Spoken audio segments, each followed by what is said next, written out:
welcome to this week's episode of Pickles and Pasta with Steph and Jay. I actually had to remember what the name of the show was before we started today. So we're recording busy mind. I'm sorry? I said that's a busy mind.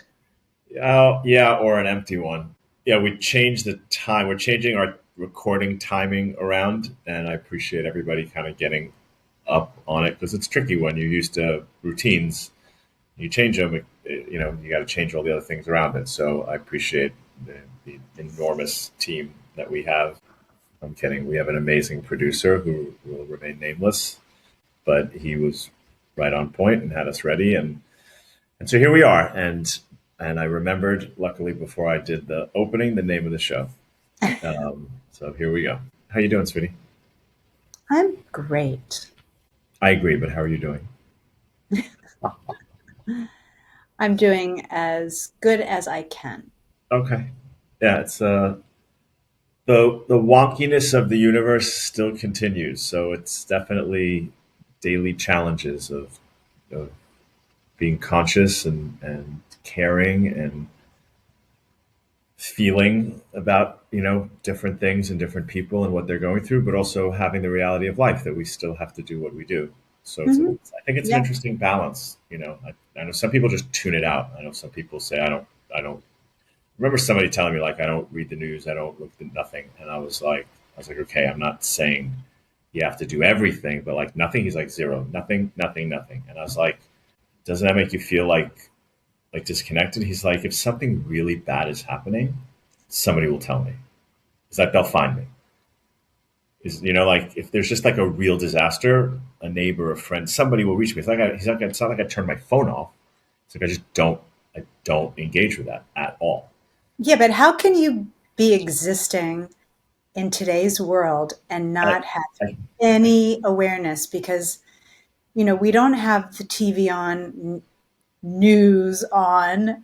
we don't have the news on ever. We don't ever. I'm jokingly calling it news because it's no Let's longer yeah. Well, we're gonna news. we're gonna skip right over that. But yes, the fear the thing that they call news, we don't have that on ever. Yeah. We don't have it on. Look, I remember my dad used to listen to the radio in the morning. Like that's what he did every morning, and he read the paper and all that stuff. He was very up on that sort of stuff. Not that it was like it became conversation. It's just what he was very always learning, always that type of a person. But we had the news on every morning. Got up in the morning, the news was on, listened to it. He had his breakfast, and that was just. And I think he watched the news at night too. I think I remember like the late night, the later night news, Hmm. 10 or 11 o'clock. But yeah, I mean but we don't. I mean we don't do that. But we have the internet. It's different. He didn't have the internet, so we have that like news is coming at us either. But even if you don't look at it on the internet, if you go on any social media, whether it's even LinkedIn, which is Yeah, that's why I find it really hard that someone could not know what's happening. he You just know. he didn't engage in it whatsoever. He said, I don't know, like I didn't drill him to be like, well, what do you mean you don't know that this happened? Like I didn't do that, but it's just like Mhm. he won't go on a news site, he won't look at any of that sort of stuff. When he goes on the internet, he goes looking for what he's looking for. I I found it a little bizarre too, but I mean and he was like he felt much more relaxed, much more at peace. I'm like, if that works for you, I mean it doesn't work for me, but I get sometimes it's a little too much. It's a little too much. So Definitely, I yeah, totally get that. It yeah, is too much. yeah, yeah. That's the truth. It is too much what's happening. Yeah. So, I mean, hopefully, I know we always keep saying this, like, well, hopefully this thing will get resolved, hopefully in that thing, and then somehow they find something else to kind of go crazy about. So, I don't know. I think it's definitely a heightened time. I do feel the pendulum is going to swing back because I think there are a lot of people that are just like, okay, it's enough already. Like people are Well, I like mean, getting, it is the way of history, right? It goes so far and then yeah, it that swings swings back. back. So at Yeah, some point, it will. yeah, yeah. It Who has to. knows Yeah, when? yeah, it has to. Yeah, yeah. Or the whole world explodes. In which I mean, case, let's just find a little common ground in the middle. okay, now you're being a radical. Such a You're such a radical. That's whatever. And I saw briefly last night. I was looking at something and somebody else's post came up, that Jane Fonda was still at it, like still like at some, I think it was like a First Amendment meeting or something, like people fighting, to preserve the First Amendment. I mean, Mhm. I admire her tremendously, like I just do her too. entire life, her entire career. It doesn't mean I agree with her on everything that she says or everything she said. Yeah. And I think that's with everybody. Like I know Yeah, even exactly. people that I really, really like, I don't agree with them 100% of the time. But I gotta say, I mean, she's not young anymore. I mean, she's not like dying, but she's not young. What does she got to be like? She's got to be in her 80s, no? She's in her, I think, late 80s. I mean, you wouldn't have known it. No, Like, she's incredible. She's you wouldn't have incredible. known it. Like, and I didn't watch the whole thing. Like I said, there were a couple of images, and there was one little video clip in like a group of Mhm. posts like that. And she was she was moving. I mean, she was like, it was, God bless her. Really, I think it's really impressive. So I guess we'll. I mean, you want to jump in? I guess we'll jump in. Let's dive right in. Dive right in. So our first one is something that's come up with us quite a bit over time. Like how we work and stuff like that. And I was thinking about like alone time versus being around others as a creative. And I think it popped into my head specifically just the other day as we're on right now. We don't know where this is going to land, but we're looking at potential places for you in the city to be able to paint, like a Mhm. studio setup. And I was thinking about it. Remember, I mentioned this when we looked at the places. I was like, well, there's no place for you to go except for when you're in the studio. Like there's like you have your space in this building or on this floor, and that's it. So you're basically going to be in a room by yourself the whole time. It's not like there's a lounge. It's not like there's a this, there's a that, or whatever. If you want to be around people, you're going to have to leave your room and go someplace. And I know when we're in, when we're at the house, you'll be in there, and I leave you. I check on you occasionally, but you're in there for hours and hours. Well, I do just because I care, and Yeah, because you know, you walk in, how you doing? Yeah. well, I just want to make sure you're okay. And I know it's easy when you do stuff like that to forget to eat and to forget to drink, and there's another appointment you have or something like. I just trying to make sure you're okay, but that's I forget to eat all the time. yeah, that's so do I. So that's just whatever. But you know, for the most part, you'll be in there. You can be in there for hours and hours and hours. And like when you're there and I'm not there, and and then we talk. I mean, obviously we talk throughout the day, but like when we have our little nighttime tuck in chats, you're like, yeah, I've been in there for six. I was there for 6 hours straight, or you were there like for hours, and it's like, okay. So on the one hand, I think that's cool in many many ways, and I know like in my world or in the film or video world, I mean, editors are like, don't bother me. Like when they go in editing mode, they're a lot of people, writers, a lot of times will be, don't bother me. Like I'm going here, and I don't want. I'll come out when I come out. Leave me alone. And then there's others that like really love the energy of being around people, and I'm kind of, I don't know. I just thought it would be interesting to talk about, like, from your perspective as an artist and a designer. Like, there's times that I think, because I see when you're around people, like you're very engaging with them and you love that. So I don't know. I just kind of thought it'd just be interesting to share like how you process that and how it works for you. For me as a creative, I've been working alone for 30 years. Yeah. I mean, I did have a job at one time where I had to go to an office. I have had several of those early on in my career. And a little midway too, there was a point where I just wanted a job from with somebody else because I've always done my own thing. So it's always like this extra pressure when you're working for yourself, but I prefer it. I like to get into my head and I really love being alone. It really is energizing to me. And the kind of work I do, it just kind of helps me fully immerse myself in the work I'm doing. And so I do prefer to be alone to work. And it doesn't bother me at all to be alone in my studio for hours and hours. I mean, I definitely like being around people, but not so much as a daily part of my work. I like people, just not that much. No, I mean, obviously I love people. I do. I love people. Most people anyway. As a species, not so sure, but there's some of you out there that are. No, but people have different jobs or different things that they do where you kind of need to concentrate. And if, like, sometimes I don't even want music on when I'm doing computer work. It's distracting to me. But when I'm painting, I love having music Jazz. on or a podcast. So I guess, it just depends on your concentration level. Yeah, I mean, it's kind of like I know that about you, and now our audience does too, and I get that to a great extent. And yes, there's a lot to be said for being alone and having your alone time and all that sort of stuff. I also find myself like I haven't really found it exactly right, but there's something about like the energy of being around other people. There's something about like I've thought about it, like I haven't done it.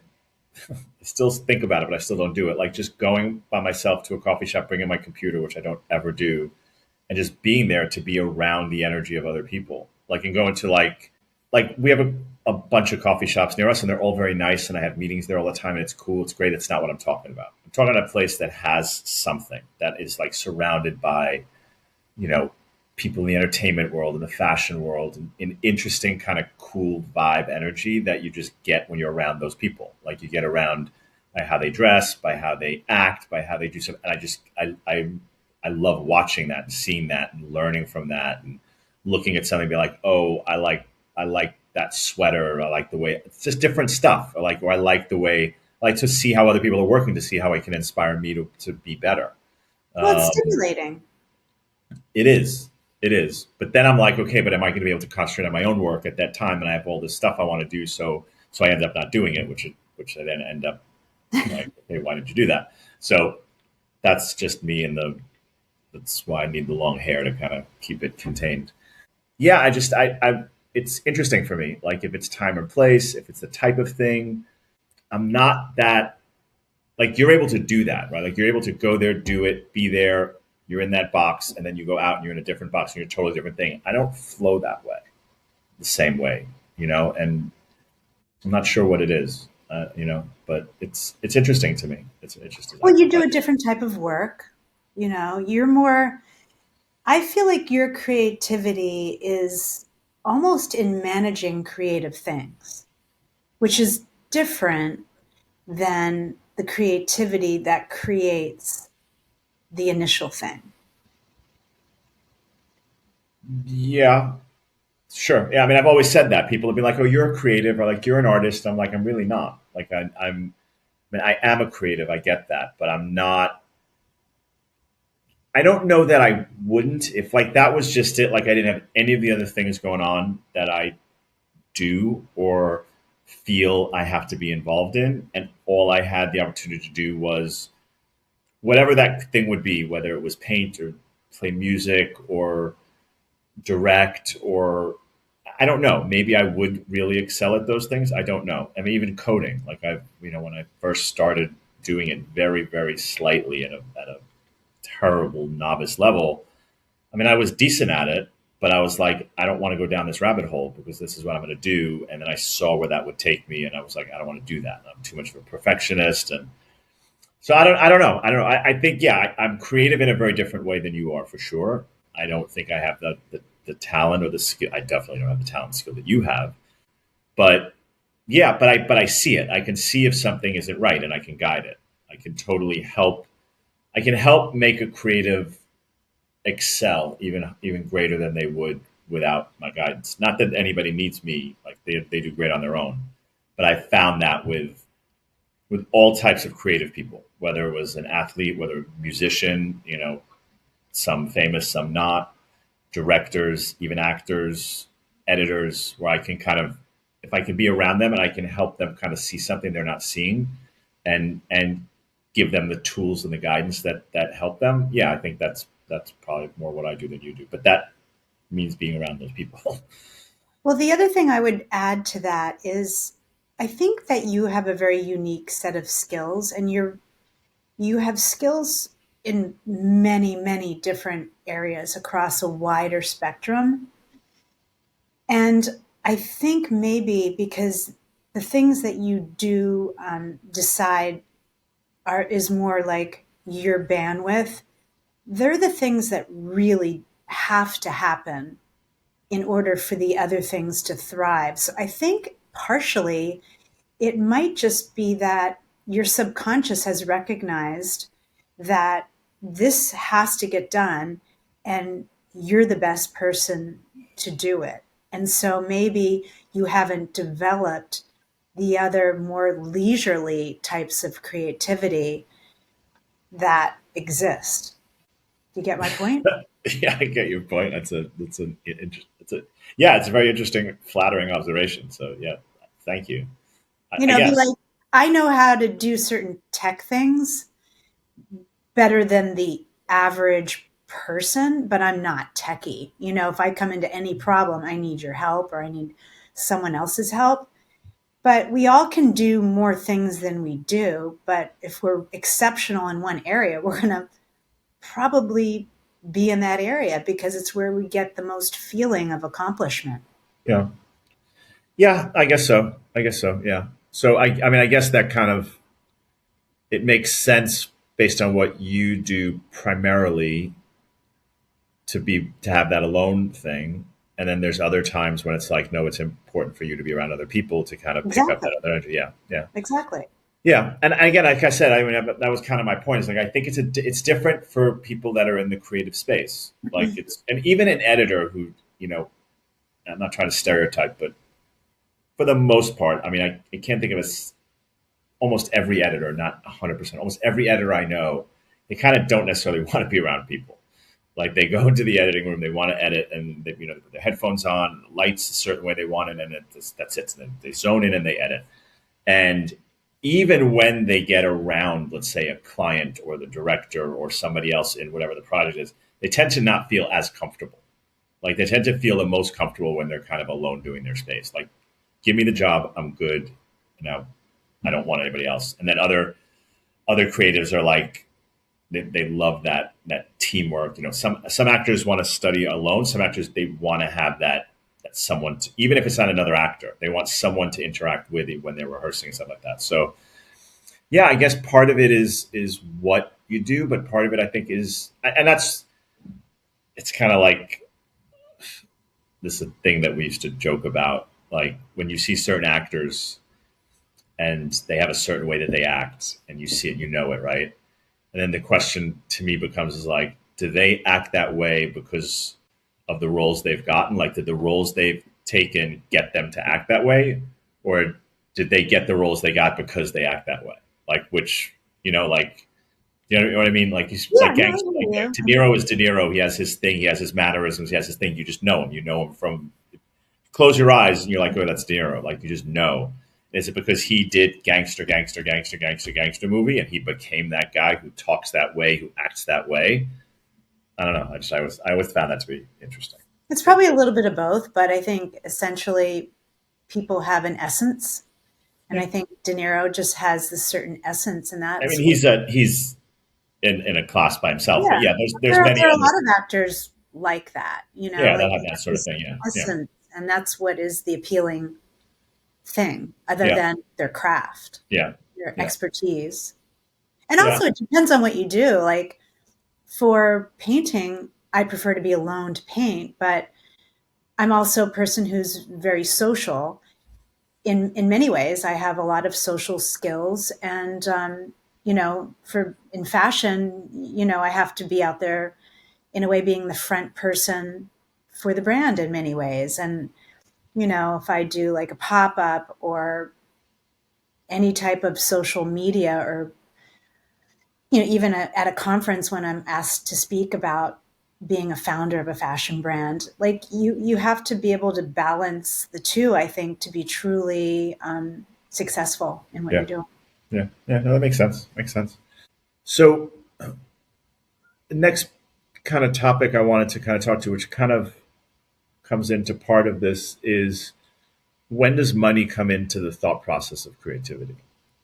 And I think like I remember this when I was in the tennis business, and I would be working on rackets like for hours and hours and hours at a time, and I wasn't just looking at the work I was doing. My mind was going obviously in a million different directions, So a lot of thinking was going on while I was focused and concentrating and doing a really good job at my job.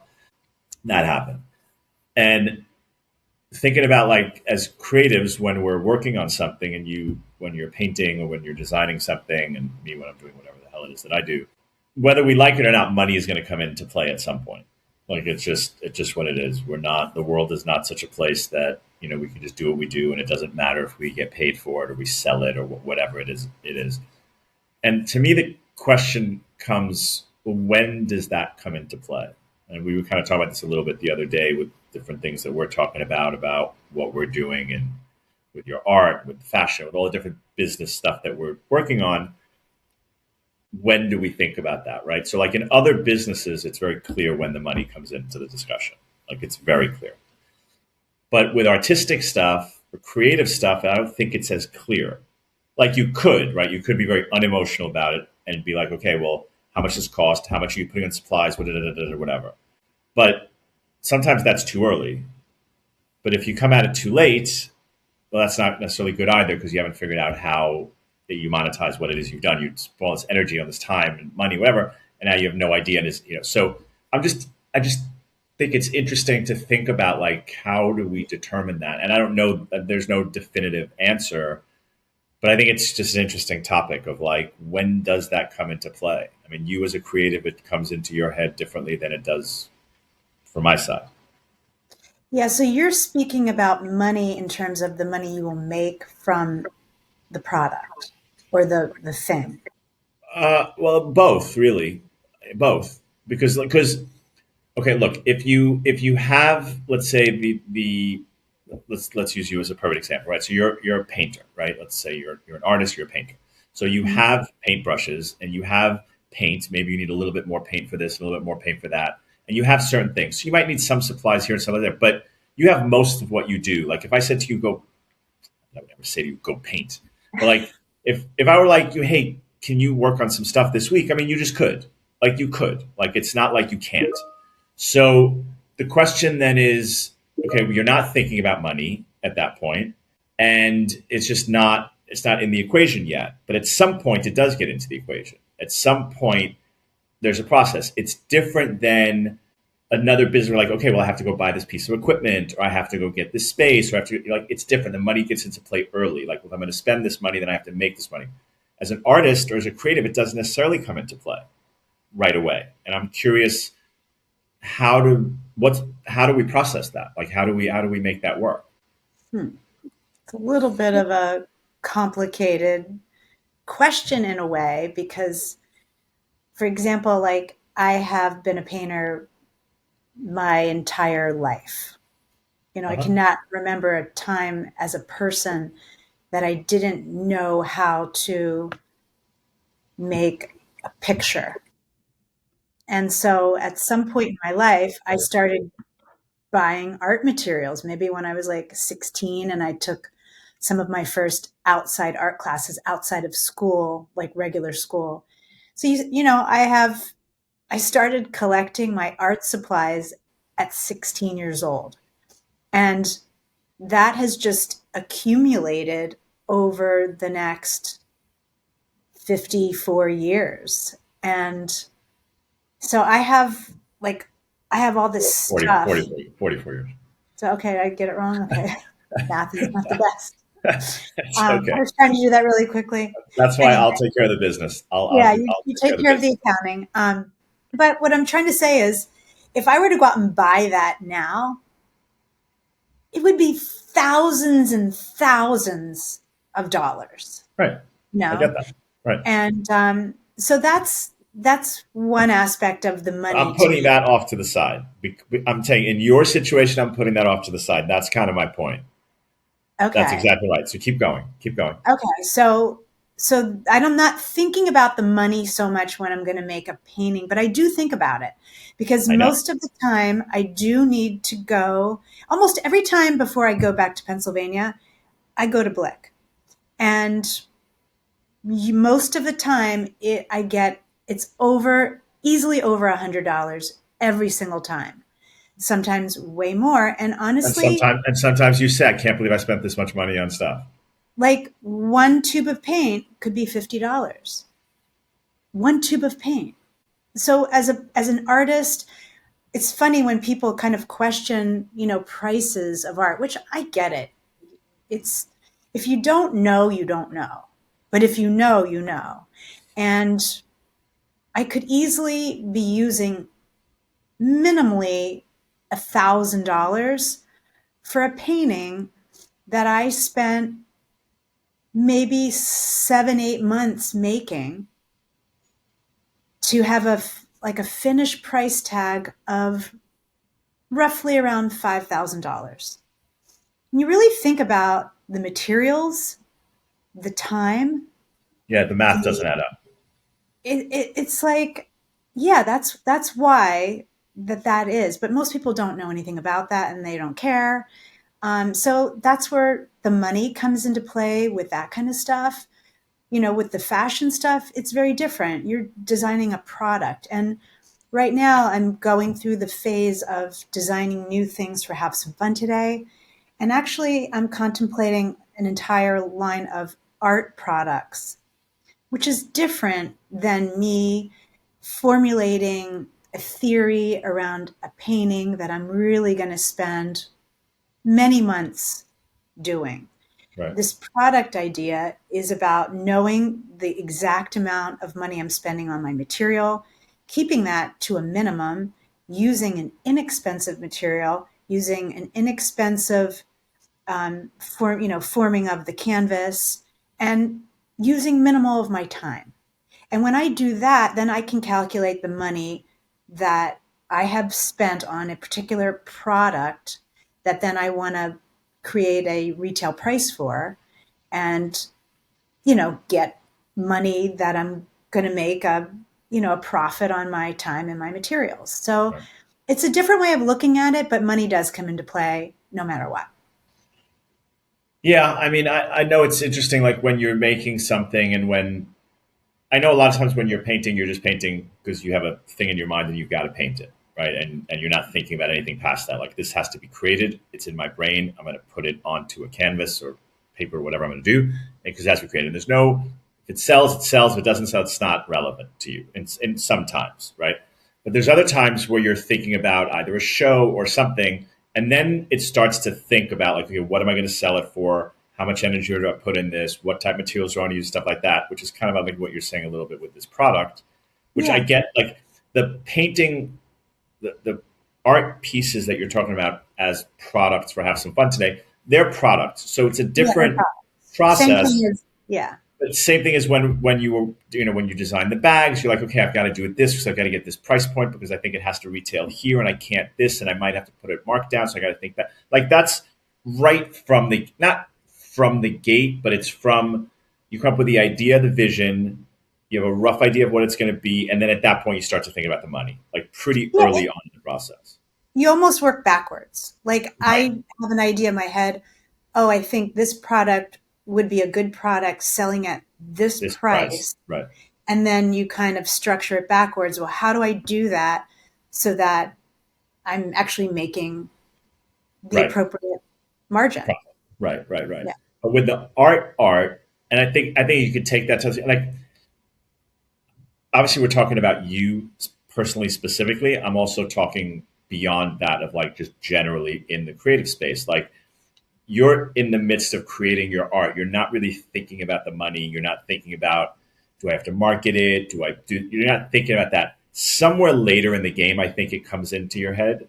From my experience with you, other artists it might come in earlier. Other artists may be purely money driven, and even if they may have really beautiful work, they may be very money driven and like I'm doing this is how it's working, and they're more structured. And I don't necessarily that's good or bad. It's just different.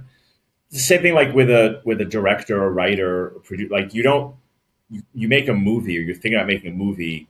You're not like, oh, this is going to do $83 million at the box office. And like you're not thinking that. Like you're thinking in either hit or not, but you're not thinking on the money per se. So it gets tricky when you have to like create a budget and think about it. Like I can't spend that much on cameras because I can't. Like I don't have. I'm not going to be able to get that much. I have to get it within this range for it to be okay for the distributor to get behind all this other stuff. So it's just interesting to me because creatives by design are not they're not finance people. They're not, some are marketing people by just natural instinctively. Some are learning to be. I mean, you've learned a lot over the years. That wasn't, I mean, even though you've studied, in school, certain things, but that wasn't your goal. I'm going to be a marketing expert. Like when you were looking at what your career, your life path I was was going to going to be in advertising. That was my first major at Penn be. Yeah. State. And then So, I mean, there is a little bit of that in you, me. right. I'm saying you have that, which I think has helped you Had along the an way. interest in that Yeah. psychology, actually. Right. Yeah. The creativity mixed with psychology is very interesting to me. Yeah, yeah, I think it is too. Yeah. So I don't know. I think it's interesting because like in most other businesses, it's like it comes into the cycle at a different time. And I think in the creative world it comes into a cycle. It just comes at a different time.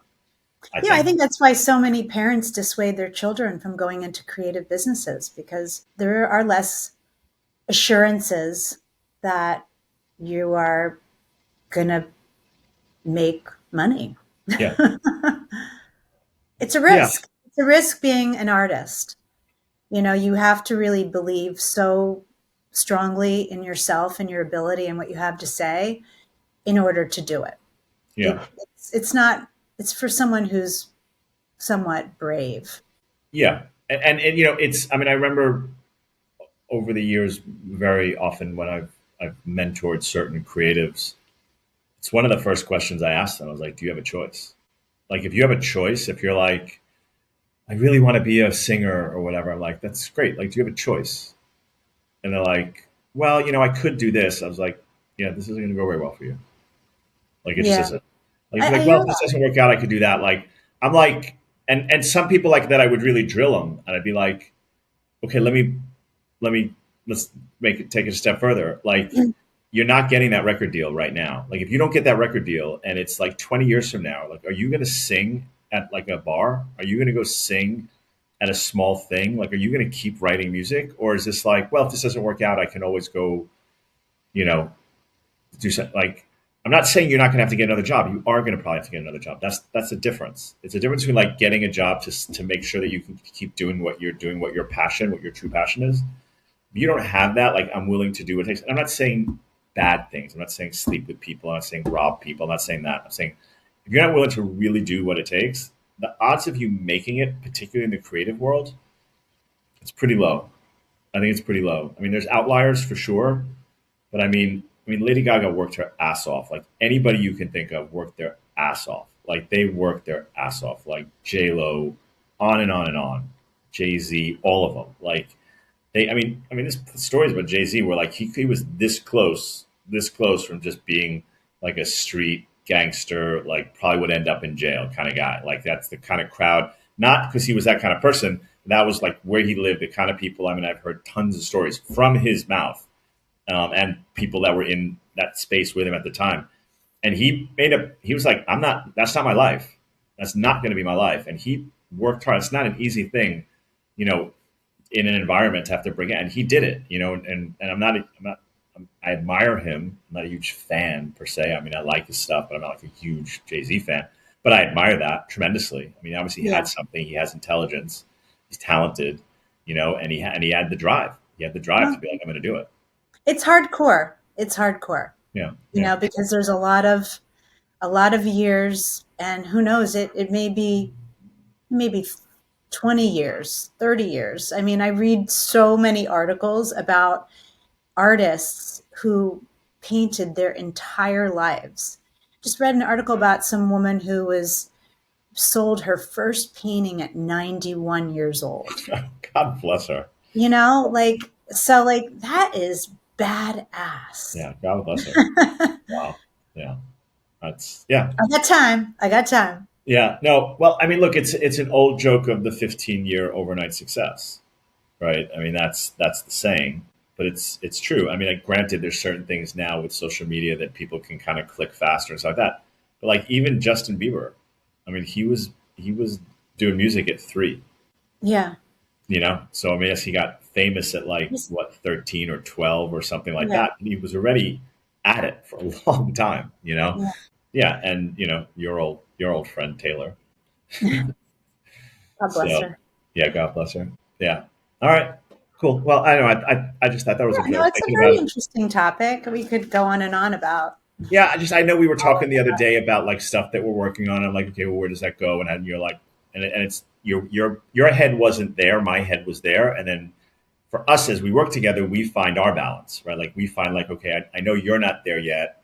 I have to at least start thinking about it and be ready for when you are, and then we collaborate together to kind of get there. And that's the balance. No, and honestly, I really appreciate it because, my brain, I don't know why I do this, but like I'll do a painting and then I'll be like, oh my God, this would be amazing as a tablecloth, as pillows, as Really, I didn't and notice I that you do created that. an entire product line in my head after doing one painting. And honestly, I think it's a great idea, but to go back and structure it, and obviously we have to do that, but it's interesting where my brain goes and where your brain goes.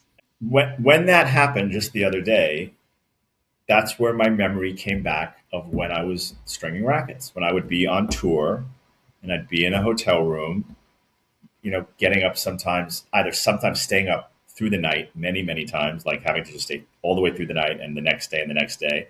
And then other times where, okay, I had to catch a couple hours sleep and then wake up at like 1 or 2 in the morning to start working all the way through to have the rackets ready for first match and the players leaving to go to the practice course and everything. And obviously I'm staying awake, whatever, but my mind, of course, is not fully on. Of course it is, but at a certain point, what I was doing was I was good at what I did. So it was a lot of it was I was instinctive. Like I could do it in my sleep. But I did it and it was great work, all that stuff. But of course, my brain was thinking about all these other things, and I was thinking about this sort of thing that we could be doing, and and some other idea. Because I was alone working like that, if I would have been around 5 people while I'm doing that, it wouldn't be that easy to Oh, do. it's a different level output when you are alone. It's powerful. I can't imagine people who don't know how to work alone. Yeah, It's so natural to me. yeah, I feel you. I feel you. Okay, I think we're going to jump over to rapid fire. Ooh, okay.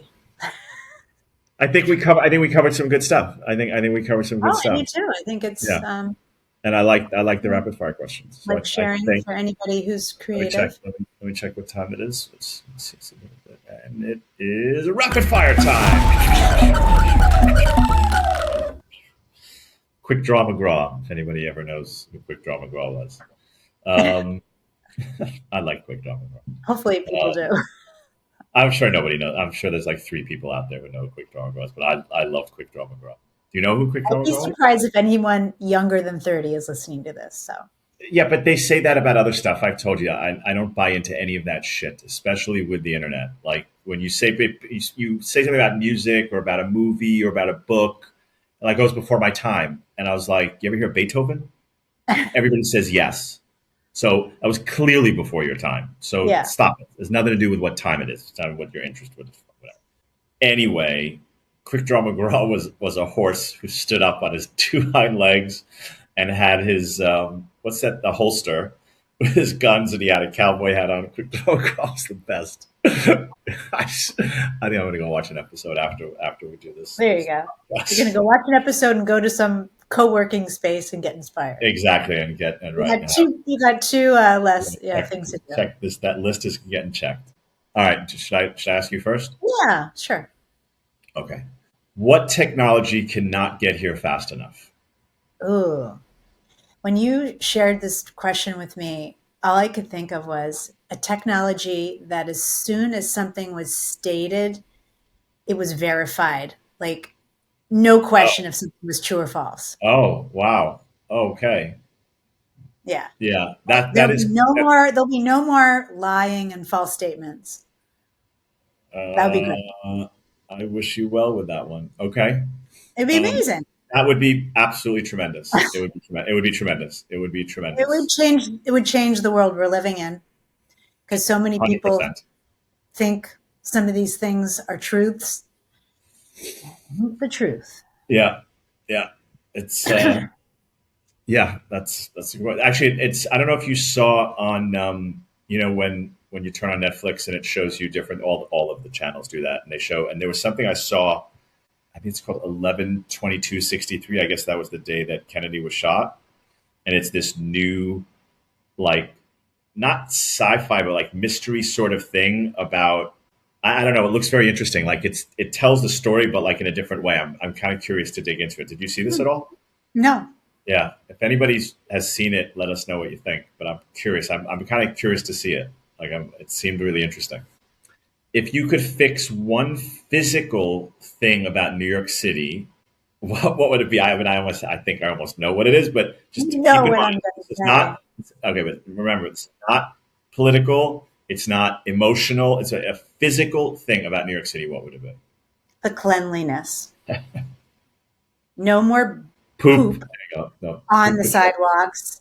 And honestly, wouldn't it be amazing if our subways, I mean, look, I ride the subway all the time. I actually really enjoy riding the subway. I think it's a whole adventure, but it would be great if they were spotless. I would change the whole So you're experience. going with cleanliness. Yeah. Cleanliness is your thing across the Mhm. board. Yeah. So no Yep. poop on the street and clean subways. I mean, Hmm. that's two answers, but I'm going to give it to you. Okay.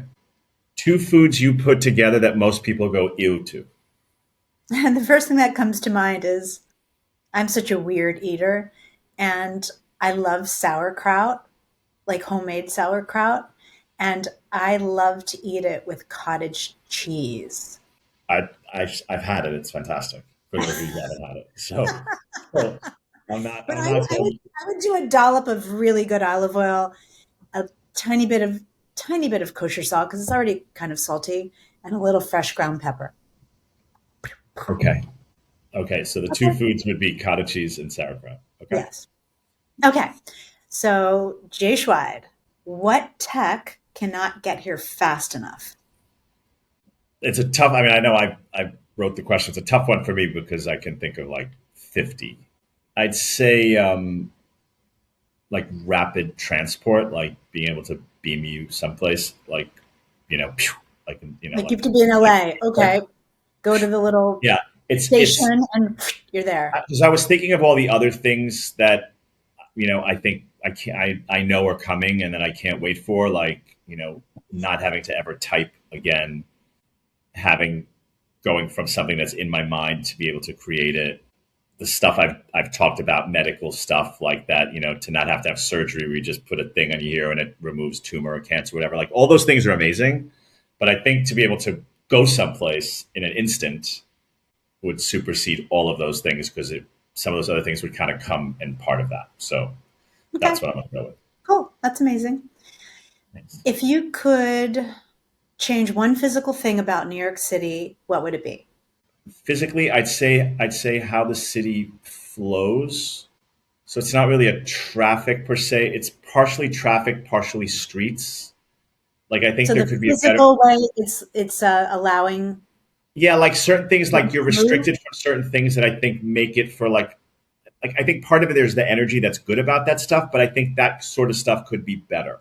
I think it would make a lot of things, other things better because it would affect businesses would be affected because of flow would kind of help. Like certain things are set up in such a way there's a really good business and nobody ever knows it's there or sees it because there's some sort of. Can you give an example? Because I think it's a little, So I remember when we had our store on Second Avenue, we were right by the bridge, the Queensboro mhm. Bridge, I think it's called the Ed Koch Bridge now, and the off ramp and the on ramp were right next to each other, and there was an upper level and a lower level. I was like, this is the stupidest fucking thing because the people are trying to get on and they have to cross the ones that are trying to get off, and there's gridlock everywhere all the time.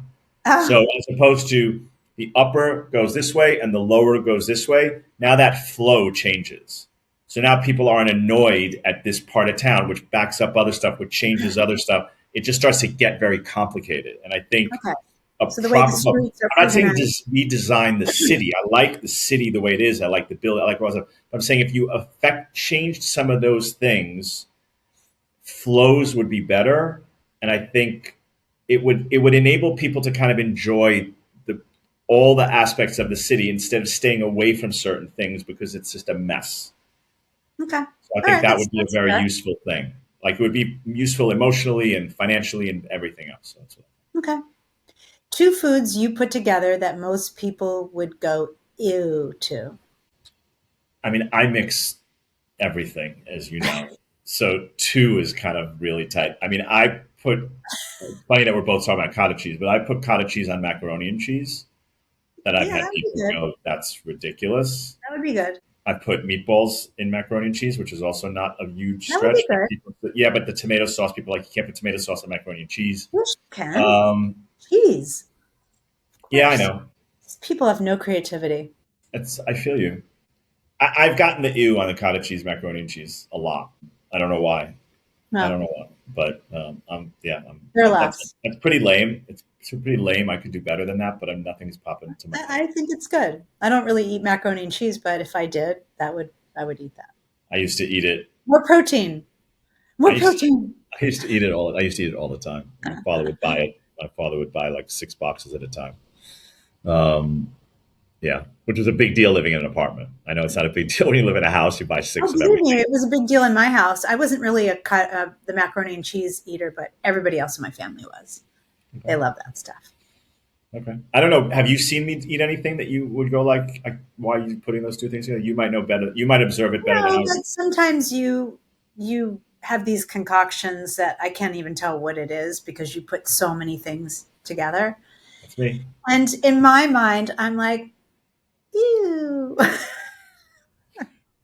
In that It's very just because delicate, so delicate. I need to make it. I It's a. don't. It's if I can't tell what it is, then I don't Well, want to. I listen. I haven't made too I'm much sure it's for very you. good. I'm not denying that it's probably very good. A lot of things I make, I think look disgusting because I do some weird combinations, Sure. but they taste amazing. Well, I haven't cooked for you much, but one or two times that I did make something, and I was like, just try it, and you were like, actually, that's pretty good. So Yeah, it was. It yeah. was. So there you go. All right. Alrighty. Well, I mean, that was fun. It was. I think we should do it again next week. Okay. Okay. All right. New topics. New top. Well, there will be new topics. There will definitely be new Of topics. course. Yes. Very good. Cool. All All right. right. Well, this was kind of interesting. I mean, a new day for us doing this. Definitely, this was an odd time. We don't usually do this time of day, but which I don't know. We can talk about it. Maybe this is a good time of the day to do it. I don't know. We'll see. Works Um, for me. anyway, thank you for joining. We really do appreciate it. I mean that sincerely. And feel free send comments, questions, anything you want. Not stale bread, but aside from that, send us anything you want. All right, kids. Bye. Good one. Stay healthy.